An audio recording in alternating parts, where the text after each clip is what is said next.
আজকে যে সংস্কারের প্রশ্নটা উঠছে, সংস্কার যে প্রস্তাবগুলো আসছে, তার প্রত্যেকটি প্রস্তাব আমরা 2022 সালে দিয়েছি।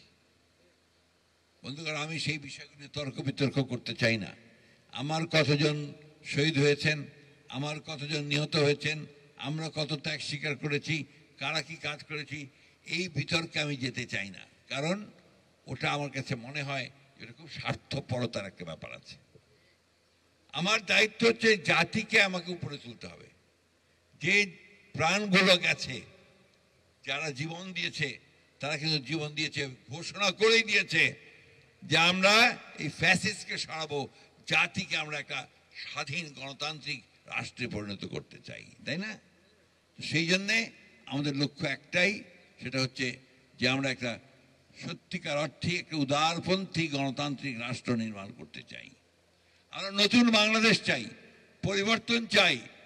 আমরা আর দুর্নীতি চাই না, ঘুষ চাই না, আমরা হত্যা চাই না, নির্যাতন চাই না। আমরা মানুষ যেন সুস্থভাবে, স্বাধীনভাবে, কমফোর্টেবল হইতে একটা স্বস্তির সঙ্গে চলাফেরা করতে পারে, সেই ধরনের একটা রাষ্ট্র চাই।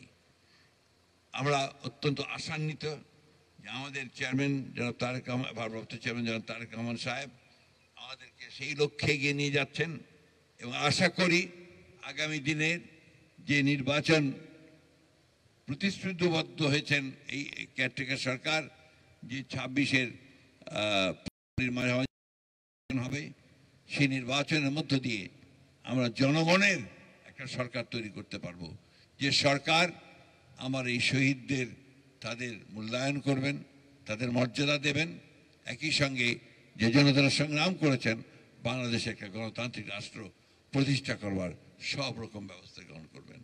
আপনাদের সকলকে অশেষ ধন্যবাদ আমাকে সুযোগ করে দেওয়ার জন্য, আপনাদের সামনে দুটো কথা বলার। এখন আমরা অনুরোধ করব, আজকে এই কথা বলার মধ্য দিয়ে আমরা সারা দেশ